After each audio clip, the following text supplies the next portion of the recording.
Okay, so let's talk about capillary fluid exchange. Once we get to the capillary level, if you look at the blood vessel, it only has the tunica intima layer. So it only has excuse me, the endothelial lining. So the squamosal endothelial lining. The reason for this is because you need to get fluid to circulate into the interstitium and back again. Why do we need fluid to circulate into the interstitium? Because we have to get nutrients in to the cells and we have to get wastes out from the cells into the bloodstream. So fluid movement occurs via osmosis through the endothelial cells. Fluid movement into the interstitium, and you need to be careful about language, right? So think about that that fluid is moving from the bloodstream into the interstitium, and that's driven by hydrostatic pressure. When you think of hydrostatic pressure, I want you to think of the pressure generated from the heart or from the left ventricle, and that would be your mean arterial pressure. Fluid movement back into the blood or reabsorption is driven by osmotic pressure. When you see osmotic pressure, are you going to think water or particles? I want you to think of particles, right? So osmotic pressure is pressure due to particles in the solution. In this case, it would be your plasma or in your interstitium. And that's the oncotic pressure because we're dealing with albumins, right? Albumin is the main particle that deals with or that gives rise to your osmotic pressure.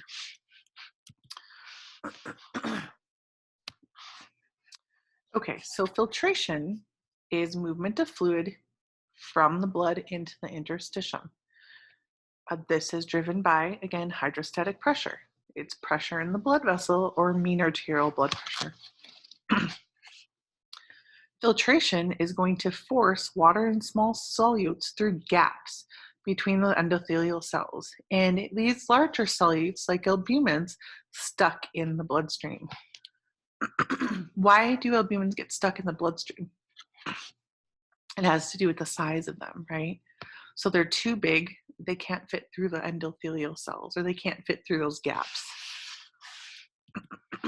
So here's a picture of capillary hydrostatic pressure. Orientate yourself. Let me change the color of the laser pointer. We'll do green so you can actually see it. So take a look at the first picture. So inside the capillary, you notice that if you look at the right side, you have amino acids, you have blood proteins, and these guys are big. So what would you guess this blood protein is?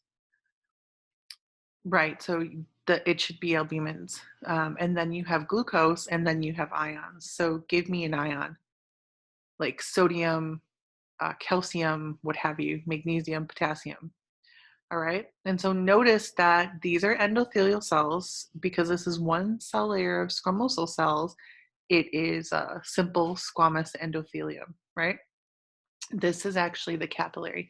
So notice how there's little gaps in the capillary or between the cells or between the endothelial cells. Because there's gaps, that is going to allow molecules to flow through. So if you look at the small solutes, they're going to be able to flow through those spaces or those gaps at the bottom picture. Now notice it's small solutes. So what does that mean? What can fit through? So can ions go through the endothelial lining? Yes, they can. What about glucose? Glucose will go through. What about amino acids? Amino acids will be able to slide through. What about your albumins? Albumins are not going to be able to slide through because they're too big. So albumins stay stuck in the capillary. Your red blood cells, your white blood cells, your platelets stay stuck in the capillary bed.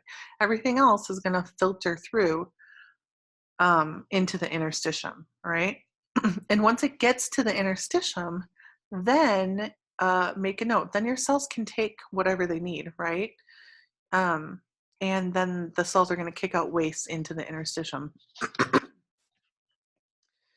What forces molecules through the endothelial lining, it's the hydrostatic pressure. So if you look at the top picture, it says capillary hydrostatic pressure, CHP. So capillary hydrostatic pressure is the pressure generated by the left ventricle. It's also driven by MAP, and the capillary hydrostatic pressure is going to force fluid from the capillary into the interstitium. Why does that happen? Because the hydrostatic pressure in the capillary is greater than the hydrostatic pressure in the interstitium, so it forces fluid out. So which way, just to recap, does hydrostatic pressure push fluid? Is it going to push it into the capillary or out of the capillary? Good, it's going to force it out of the capillary. Okay. Reabsorption, capillary reabsorption, is movement of fluid back into the capillary. So the first time we absorbed it was from the digestive tract, right? From digestive tract into blood. Then we filtered it out at the capillary, and now we're reabsorbing it. So it's the second time we're absorbing it. So be careful with the language. And this is movement of fluid back into the capillary. How do we get this? It's driven by a different pressure. It's not driven by hydrostatic pressure. It's driven by blood colloid osmotic pressure, right? Break this down. What does it mean?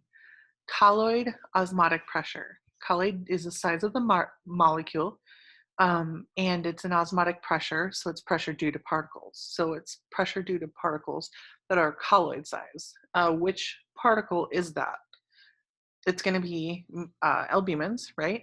And then what is the particle concentration or percentage of the particles in the plasma, or what is the osmotic pressure in the blood? So it's around 0.9% or 310 milliosmoles, right?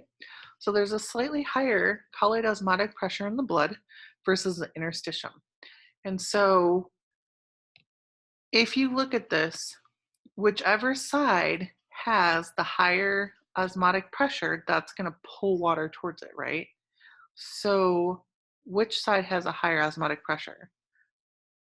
The capillary or the interstitium? The capillary is going to have a higher osmotic pressure. And why does the capillary have a higher osmotic pressure? Because albumins are stuck in the capillary space. Okay, they can't move into the interstitium. And because albumins are stuck in the capillary space, they are going to pull water towards them because that makes a higher osmotic pressure. Okay, here's a picture. So I like this picture because it shows you the opposing forces. So if you look at the key, the red arrow is the capillary hydrostatic pressure. The yellow arrow is the blood colloid osmotic pressure, and then the gray arrow is a net filtration pressure. So hydrostatic pressure is dictated by what? It's dictated by the heart, right? So you want to think of mean arterial blood pressure, and that's generated by the left ventricle contracting, right? So that's the pressure in the blood vessels. Then the other force that we're dealing with is the blood colloid osmotic pressure. That is the pressure due to particles in the blood. And the main particle in the blood, as we know from covering blood, is going to be albumins, right? So take a look. Here's a capillary bed, or here's a really simplified capillary bed. Here's your arterial, right? And here's your capillary bed, and then your venule side. So here's your arterial side of your capillary bed, and here's your venule side of your capillary bed. So left arterial side, right venule side. Let's take a look at the two forces. So as blood flows through this tube, there is a hydrostatic pressure associated with it, right?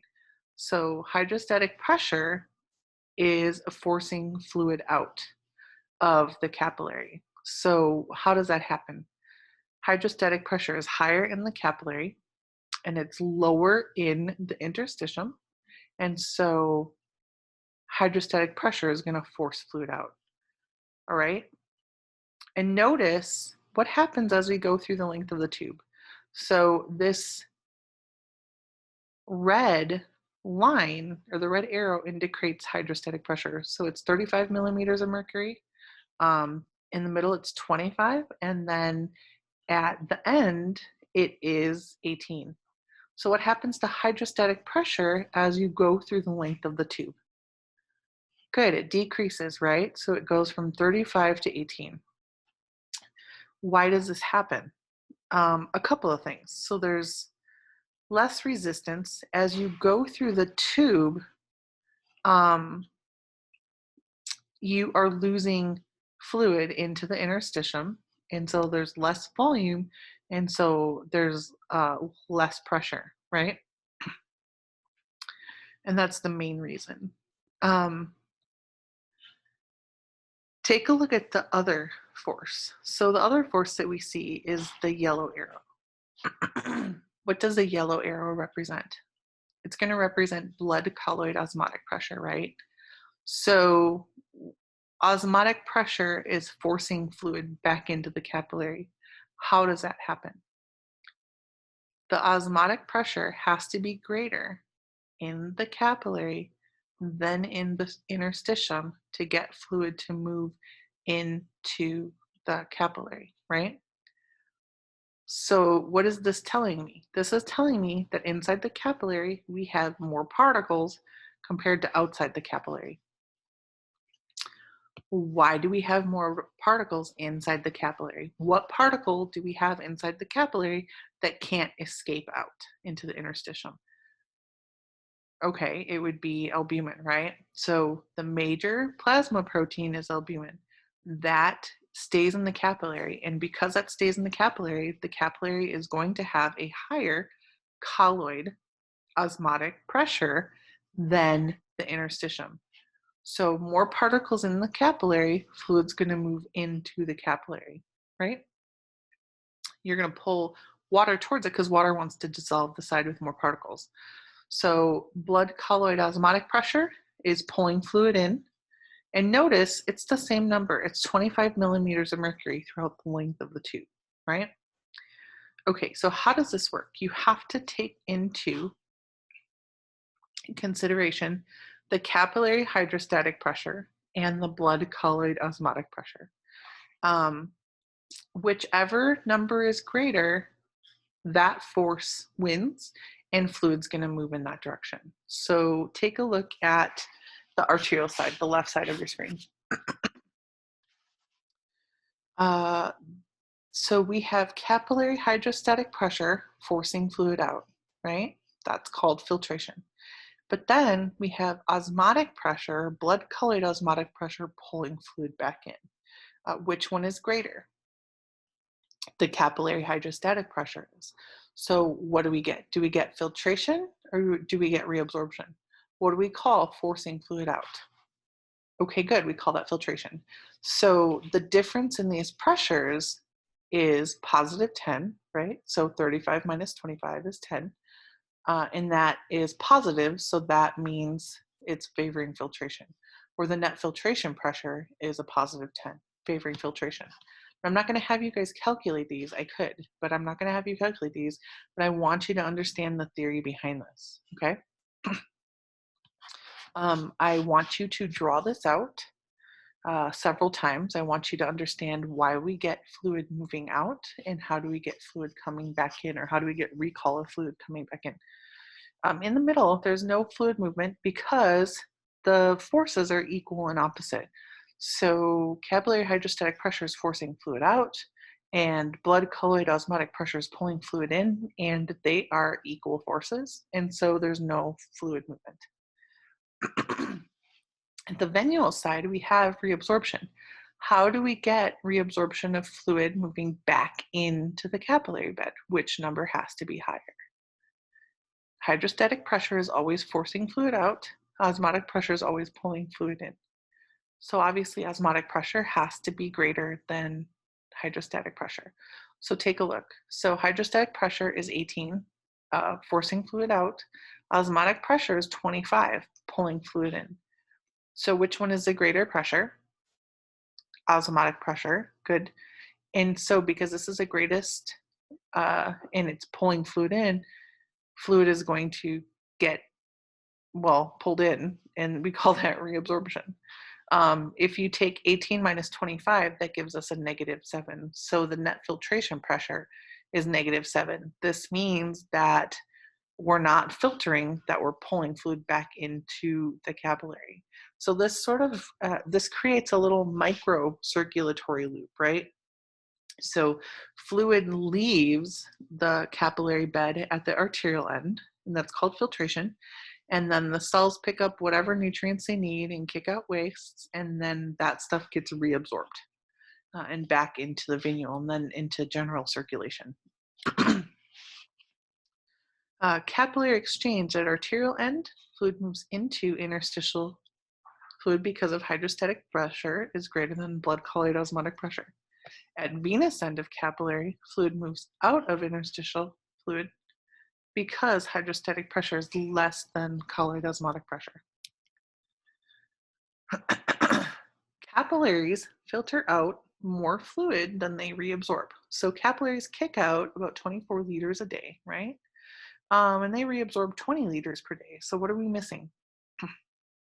Good, we're missing 4 liters per day, right? The excess fluid, where does it go? It has to go somewhere. So it's going to enter the lymphatic vessels.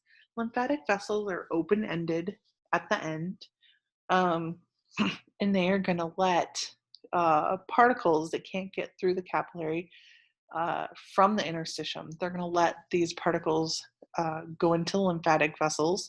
They're going to go through the lymph nodes, and then they get dumped back into ultimately your venules, so your inferior vena cava. This purpose of this is to ensure constant plasma and interstitial fluid communication. It accelerates distribution of nutrients, hormones, and gases through the tissues, and it transports insoluble lipids and tissue proteins that are too big to get through that capillary wall. It flushes bacterial toxins and chemicals to your immune system. Okay, so capillary dynamics. When does capillary hydrostatic pressure increase, decrease, and how does that affect filtration and reabsorption? When does blood colloid osmotic pressure increase and decrease, and how does that affect filtration and reabsorption?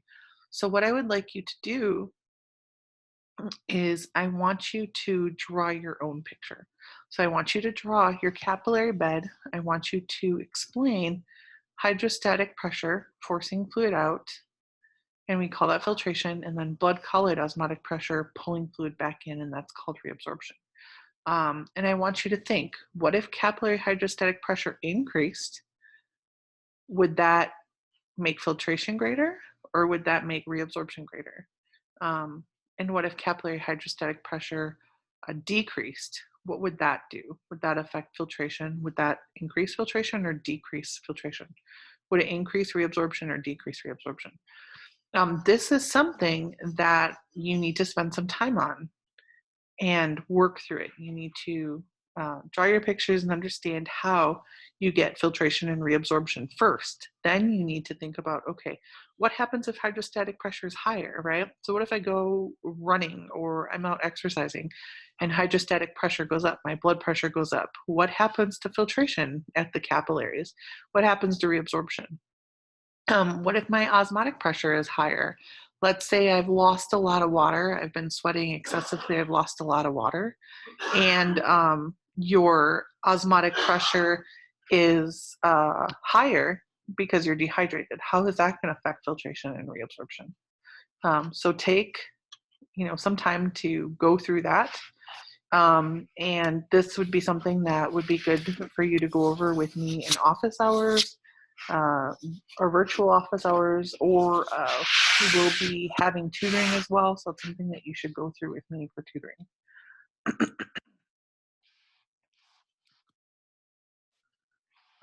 I gave you examples. Okay, so dehydration. When you dehydrate, you lose water, and so you decrease blood volume, right? And because you decrease blood volume, you have less blood, so more particles and a lower pressure, right? And so I walk you through these. I want you to go through these with your diagram on your own and see if you can explain it. You can read those. Edema. So when you force fluid into the interstitium, we call that edema, right? And we'll stop there. I want you to work through that